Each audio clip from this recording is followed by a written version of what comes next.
Good morning, people. It's about 8:30 a.m. and I'm just making my way into Rosslyn Glen. This is one of my favourite local walks. Someone private messaged me and they asked, because they love to see my dog, Degas, and they love to see where I go. And they asked me if I could film some of the walks that I go on. Now, most of the walks that I go on do have some sort of historical significance. I love to know the ground beneath me. I love to think of what might be there. And I like to walk in places where remnants remain, or remnants have been far removed, but it's still a place that has strong historical associations. And Rosslyn Glen fulfills every single one of those associations.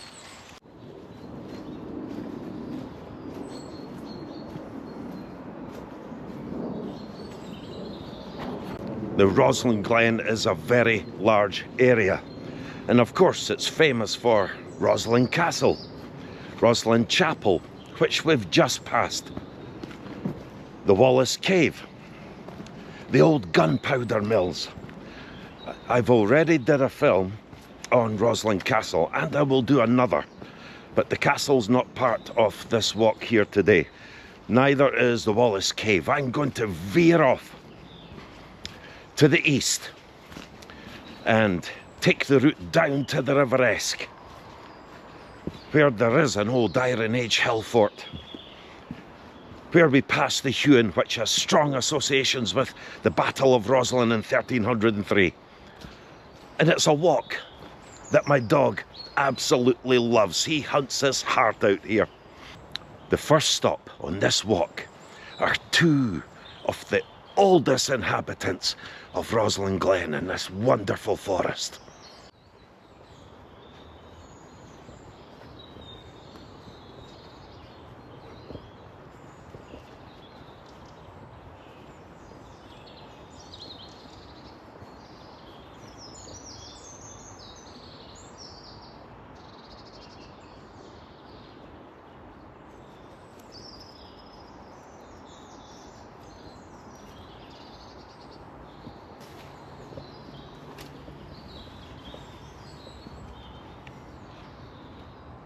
My old, ancient friend. I love this tree.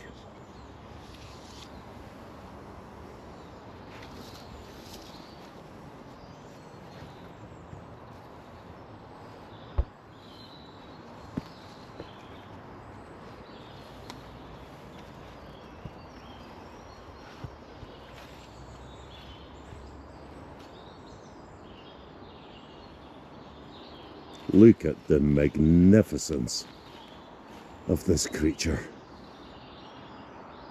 The people who have touched this in generations gone by, and dogs that have climbed upon it.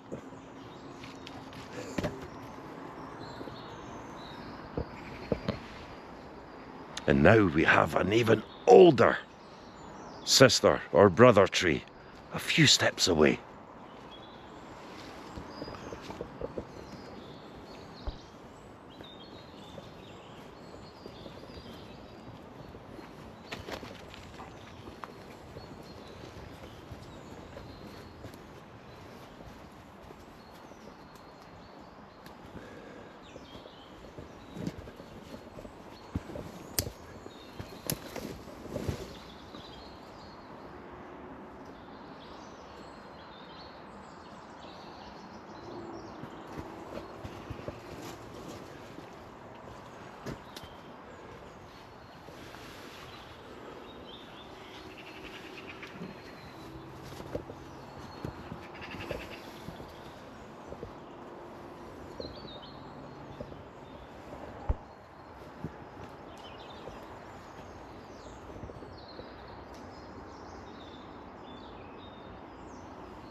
Wonderful tree specimens.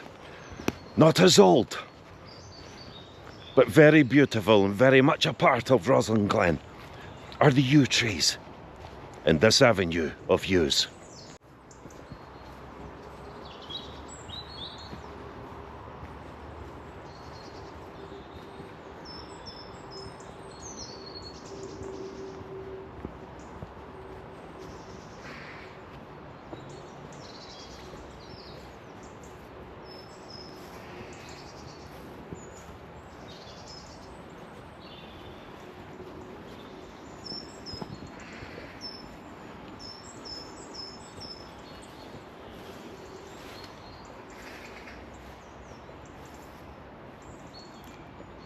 Yew trees are magnificent creatures, and of course the primary wood made for the medieval warbow that we come to know as the longbow. On a most recent video that I did on Simon Fraser at Needpath Castle, apparently he grew some yew trees and they were used for making longbows for his band of men in the Ettrick Forest.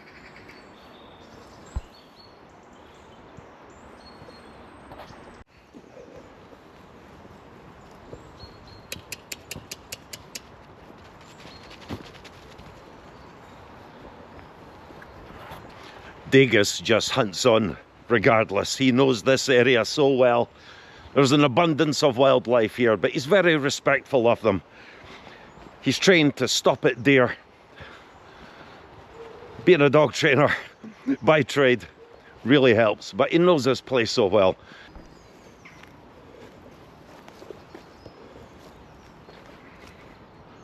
Nice area for a fire of an evening.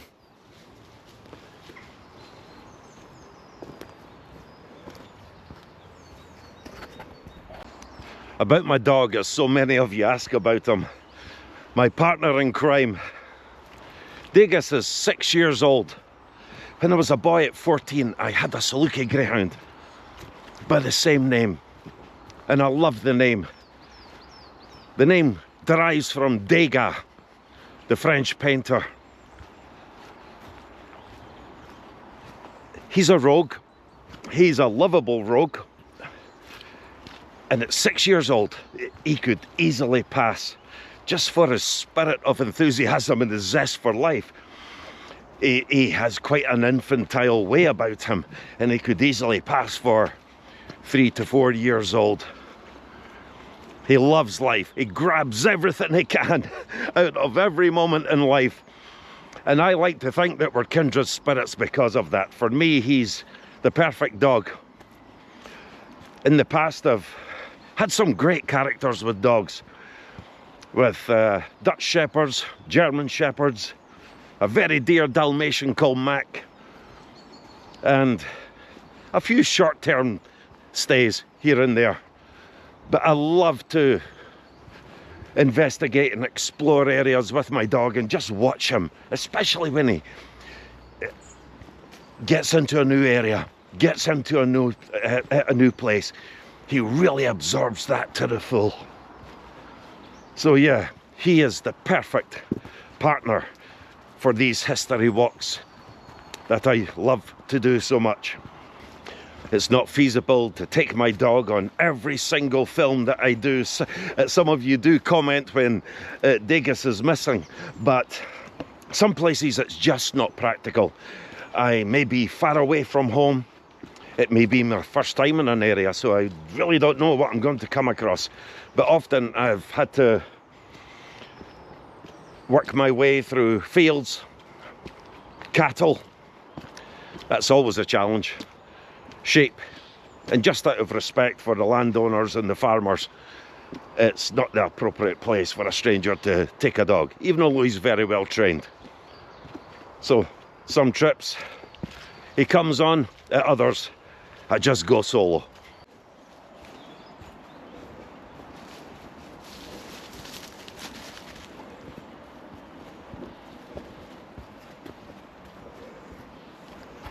Today also gives me the opportunity to try my new camera. All my previous work, I had a GoPro Hero 5. Now, nowadays, that's like having an iPhone 4. It's quite prehistoric in the eyes of many people, but it's served me well, and it's just gradually starting to pack in. Small faults appearing, but great camera. That's seen me through some fabulous adventures, and it's been very useful. It served its purpose. So now I'm trying out this new one, and we're coming into an area now. One of my favourite areas of the Glen. I absolutely love this part. This is the area also associated with the Battle of Roslin, where the forces of Simon Fraser and John Comyn routed 3 English patrols, and therefore were victors in 3 encounters in one day.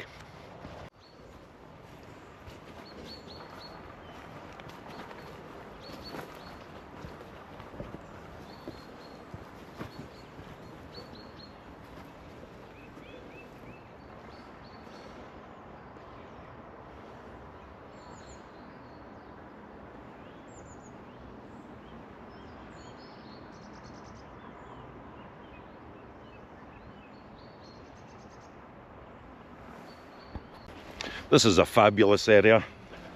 Not too many people come across this part because the ground can be boggy, it's uneven, it's quite tiring on the legs just negotiating this terrain, but it's worth every single step. I absolutely love it here.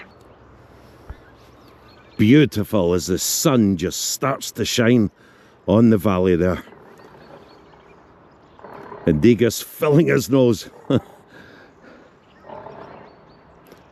In the light mornings around 6 AM, especially when there's a morning mist rising out of the valley, this is a phenomenal place to be.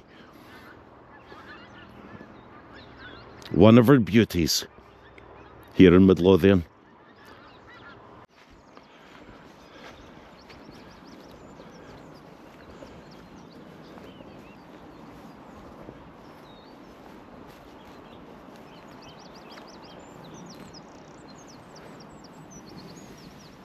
The part way yonder there, with the trees at the furthest end where it slopes down, is a place known as Stinking Rig, where the dead bodies were said to have been heaped and thrown down the slope, and they lay there until they rot. Stinking Rig.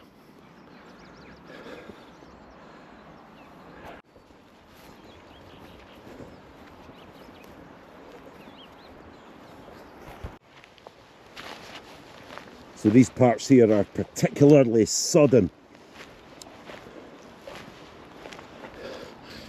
It's been a very mild January and February. We've had no real hard winter to speak of. It's certainly been wet.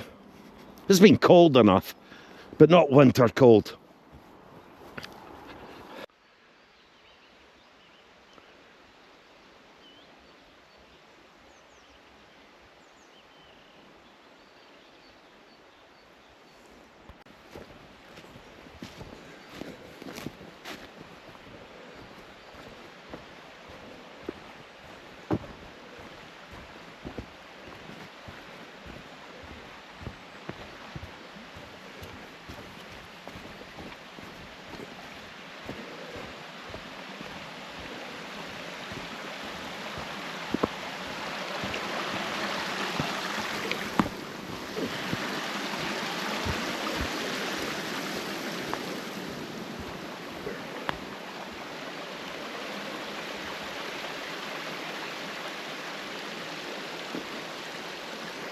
Now we've come down to the River Esk, which is the dog's favourite part of the walk.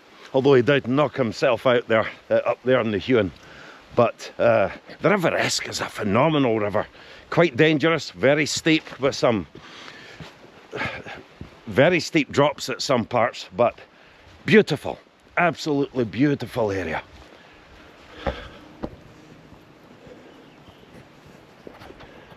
This is a really ancient place, and it, obviously my interest is primary medieval, but this goes all the way back to ancient Celtic times. if you know where to look, there are ancient ring and cup-marked stones in Roslyn Glen. It's an ancient forest, and at one time it would have been far larger. It accommodated much more wildlife.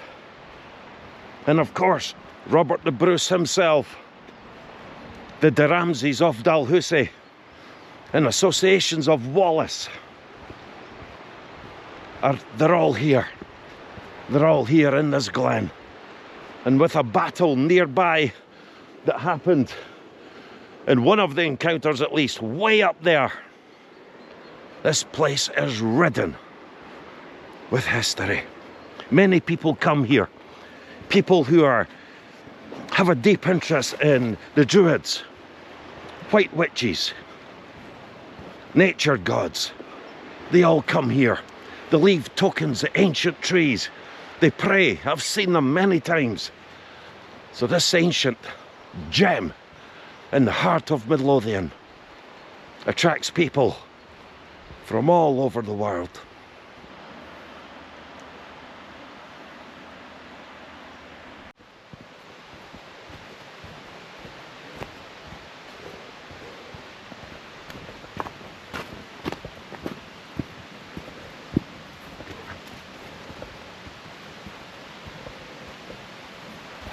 This is one of my favourite parts.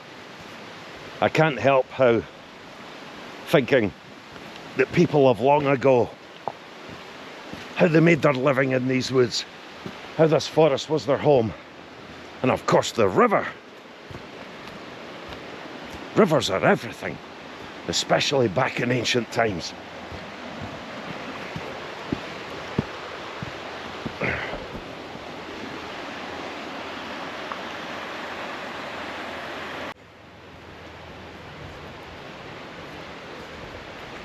He always expects not just a swim here, but he likes me to throw a stick or something into the river. Look at this.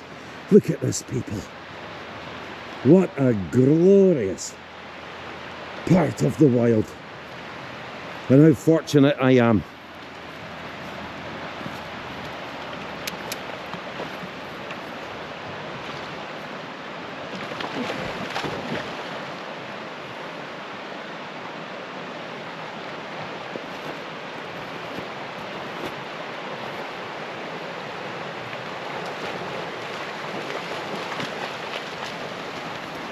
Some people ask me if I ever wash my dog. There you go. That's how I wash my dog. And as you can see, he dries himself.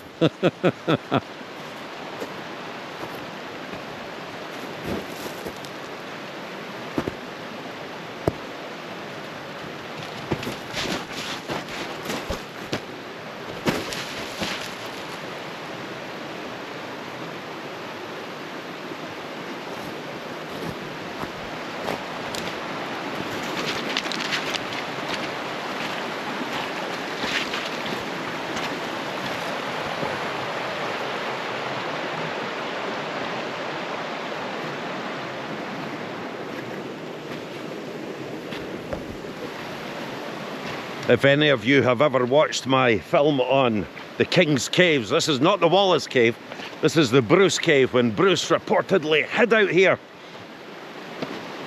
There are 3 rooms to the King's Caves, which are situated under Hawthornden Castle nearby.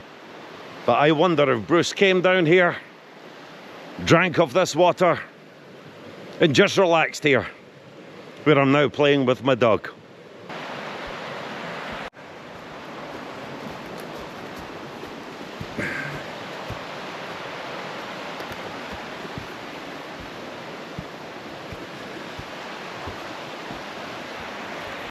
He really comes alive after a dip in the river like this.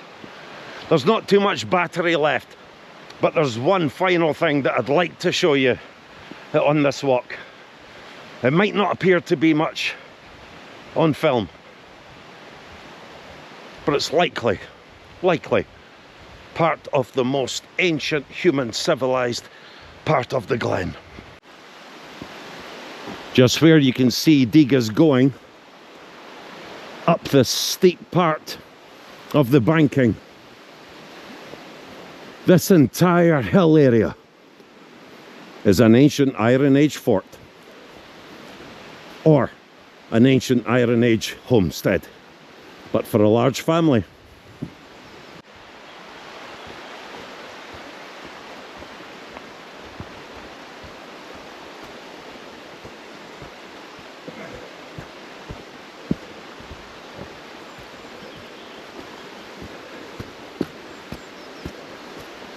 Steep going up this part, and you do have to watch your footing.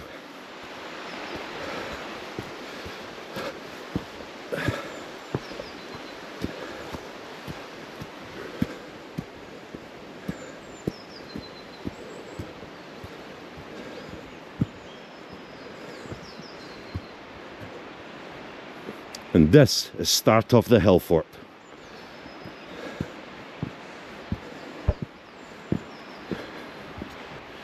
You are treading in very ancient footsteps, friends.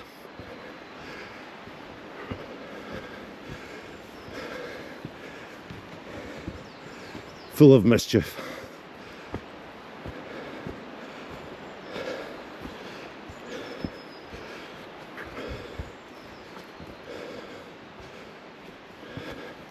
Quite a large area that we need to use our imaginations to try and conjure up some image of what it would have been like, but it's an ancient part of Rosslyn Glen, known as Maiden's Castle.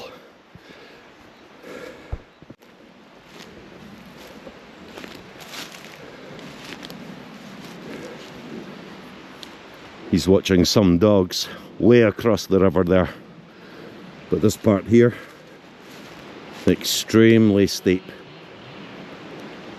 Degas, come.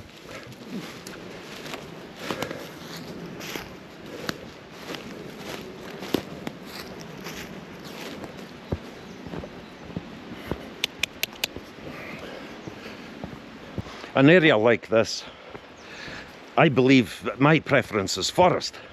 But I believe the wilds in general, whether you're spending the night out having a campfire, whether you're taking off hiking over the hills and the mountains, whether you're doing a river walk, as long as you're getting way off the beaten track and into nature, it's the best medicine that can be offered to the human being. It's also therapy. It's the best therapy. Because what it gives us, we're overcome with peace. I think there's a scripture that says that your peace will become just like a river. And my peace is like a river when I'm out with my dog and I come to these places.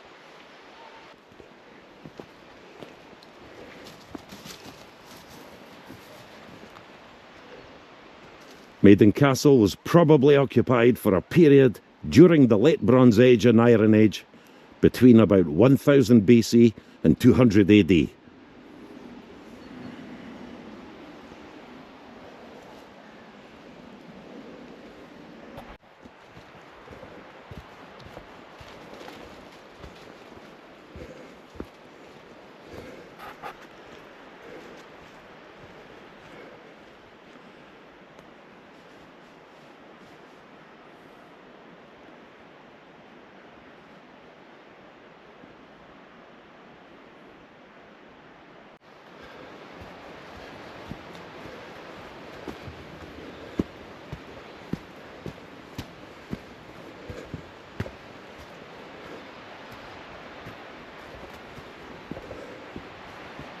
The other side of the glens has some fabulous, very steep drops and rocks, but there's a path that runs right along the foot of them.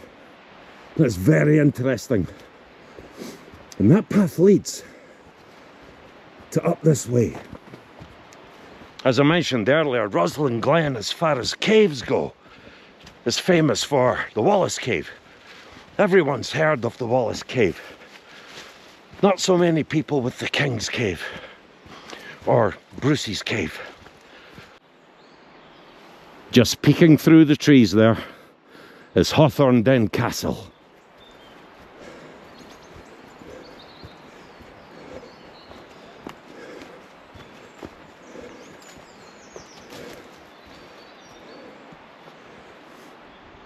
It's a private residence, but in fact it's actually a writer's retreat. And people go there, writers, to be creative. It's a marvellous place, but the King's Caves lie right underneath that castle. Thank you for joining me on this walk. I hope that it's given you some intrigue, some curiosity and some pleasure. I will do more history walks that hold several points of interest in different areas throughout Scotland, and I hope you join me on them. Have a great day, folks. Please like, comment, share, hype, and above all, subscribe. Help me keep this channel moving along.